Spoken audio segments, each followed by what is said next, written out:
코로나가 초기와는 달리 오미크론으로 변하면서 독성이 약화되고 많은 분들이 백신 접종과 자연 감염을 통해서 하이브리드 면역을 우리나라는 갖고 있습니다. 다만 이런 백신과 자연 면역을 통한 면역이 있더라도 고위험군인 65세 이상이나 한두 가지 이상의 기저질환을 가진 경우에는 코로나에 감염될 경우에 일부에서는 중증으로 갈 수 있습니다. 이러한 고위험군들은 감염이 됐을 때 면역 반응이 약하기 때문에 가벼운 몸살 감기나 목의 통증, 기침만 나타나기 때문에 치료를 잘 안 받는 경우도 있고요. 치료제를 받기 위해서 호흡기 진료센터를 방문하게 돼도 증상이 약하다고 하거나 또 의료진 입장에서는 여러 가지 처방의 불편함 때문에 처방을 못하는 경우가 종종 있습니다. 이러한 경우에 항바이러스제를 증상 발현 5일 이내에 조기 투여하지 않으면 나중에 중증 발생을 할 수 있습니다. 제가 권고드리는 것은 지금 국가에는 많은 항바이러스제를 구매해 놓고 있습니다. 증상이 경미하시더라도 본인이 고위험군에 해당되시는 고령자나 기저질환 분께서는 항바이러스제를 의료진에게 달라고 요구를 하시는 것은 필요하다고 생각을 합니다. 물론 항바이러스제가 일부에서는 복용 시에 좀 입맛이 쓰다든지 그런 부작용이 일부 있을 수 있지만 항바이러스제를 복용한 미국의 자료를 보면 5,000명이 넘는 고위험군에서 단 0.11%만 입원, 즉 6명만 입원하였고 그 중에 2명만 사망할 정도로 매우 효과가 좋은 것으로 되어 있습니다. 우리 국내에서는 항바이러스제는 구매가 충분히 되어 있지만 그것을 사용하는 데 좀 어려움이 있습니다. 아무래도 고위험군들은 대부분 상급 종합병원을 다니시는데요. 호흡기 진료센터인 경우에는 의원급이 많기 때문에 그런 고위험군들에 대한 정확한 진료 기록이나 투약 기록을 보기가 어렵습니다. 투약 절차도 좀 복잡하기 때문에 아무래도 우리가 원하는 만큼 처방을 할 수가 없습니다. 그렇기 때문에 본인이 고위험군으로 생각되시는 항암 치료를 하신다든지 65세 이상이시거나 장기 이식을 하셨거나 이러한 분들은 적극적으로 항바이러스제 투여를 하시는 것이 좋습니다. 일부에서는 입이 쓰다든지 이런 부작용이 있지만 대부분은 큰 문제가 없는 것으로 알려져 있기 때문에 국내에서도 독감의 타미플루처럼 우리가 진단과 동시에 이런 항바이러스를 적극적으로 투여하게 된다면 독감과 같은 엔데믹으로 갈 수 있다고 생각합니다.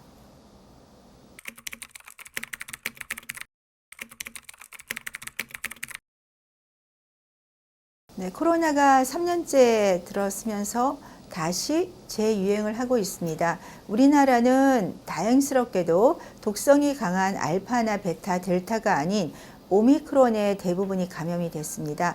2월부터 5월까지 약 2천만 명 정도가 공식적으로 확진자로 되어 있지만 실제적으로는 적어도 그 2배 정도가 자연 감염이 됐을 겁니다. 그 증거로는 미국이나 영국에서 확진자 수 대비 2배 정도가 자연 감염 항체를 가지고 있습니다. 그렇다면 국내에는 지금 60% 이상이 감염이 됐을 거고 이번에 새로이 7월부터 BA.5에 의한 감염이 유행이 되고 있습니다. 다만 오미크론 때는 60만 명까지도 공식 확진자가 나왔지만 이번에 BA.5에 대한 감염은 아마 2분의 1, 3분의 1 정도에서 그칠 것으로 생각합니다. 그 이후로는 이미 공식적으로 감염된 분이 60% 이상 70% 가까이 된다면 지금 현재는 감염되지 않은 30% 내외의 분들이 한 번 감염이 될 수 있기 때문에 그 빈도가 국민들이 우려하시는 만큼 높지 않습니다. 왜냐하면 지금 감염되는 분들의 대부분은 아직 감염되지 않은 미감염자들이고 재감염자는 일부 델타 때까지 감염된 분들이 감염되거나 아주 극소수의 오미크론에 감염된 분들이 감염되고 있습니다.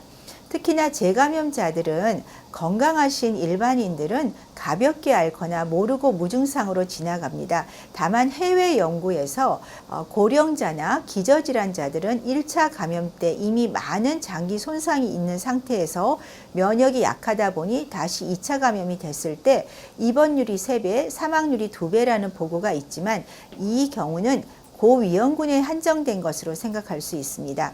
전 세계적으로 2~3%의 치사율을 보이고 있지만 국내에는 전체적으로 0.13%, 최근에는 0.06%까지 떨어졌기 때문에 현재의 치사율은 독감과 유사하고 특히 50세 미만은 거의 제로에 수렴합니다.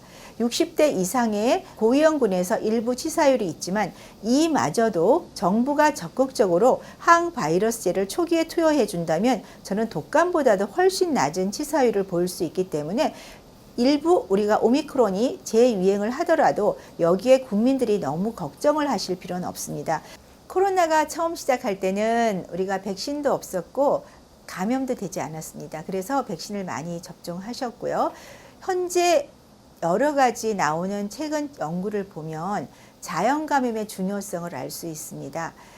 오미크론에 감염이 되신 분은 감염되지 않은 분에 비해서 최소 1년에서 2년 이상 중증 예방을 할 수 있는 이런 면역을 가지고 계십니다. 특히나 백신을 한 번 맞고 감염이 되거나 감염이 되고 백신을 한 번 맞은 경우는 하이브리드 면역이라고 해서 가장 강력한 면역을 가지게 되고 이 경우도 최소한 1년 이상 유지가 되는 것으로 되어 있습니다. 우리나라는 오미크론이 대유행이 되면서 국민의 절반 이상이 감염이 되신 것 같습니다. 앞으로 남은 절반 중에 한 10%의 슈퍼면역자를 제외하고는 한 번쯤은 감염이 본인도 모르게 지나가거나 가볍게 앓고 지나갈 것으로 예측됩니다. 현재는 검사비가 여러 병원마다 다르고 PCR 검사는 일부만 받을 수 있다 보니까 검사를 잘 하지 않게 됩니다. 그 과정에서 많은 분들이 또 감염이 되실 수 있지만 이 자연 감염은 S 스파이크 단백질의 항체는 변이가 생기면 백신의 유효성이 좀 떨어지지만 자연 감염이 되게 되면 N 항체라고 해서 바이러스 자체의 항체가 생기기 때문에 상당 기간 면역이 유지가 될 수가 있습니다. 네, 우리나라 국민들은 대부분이 백신 접종과 한 번 이상의 자연 감염을 통해서 새로운 변이가 나오더라도 무증상이나 경증으로 가볍게 앓고 지나가실 수가 있습니다. 새로운 거리두기 없이 일상생활의 복귀가 세계 어느 나라보다도 가장 빠르게 이루어질 수 있는 국가라고 저는 예측합니다. 네, 지금까지 4편을 통해서 호흡기 질환과 코로나에 대해서 알아보았습니다. 제가 말씀드린 내용의 주 키워드는 흡연의 유해성, 그리고 면역을 올릴 수 있는 방법, 그리고 코로나에 대한 예방법, 그리고 고령층과 영유아기의 호흡기 질환의 예방치료법이었습니다. 이러한 정보가 여러분들에게 쉽게 이해가 되고 여러분의 일상생활에서 호흡기 질환을 예방치료하는 데 도움이 되었으면 좋겠습니다. 네, 덥고 코로나가 다시 유행하는 이 시기에 여러분들도 건강 잘 챙기시기 바랍니다. 여러분 건강하세요.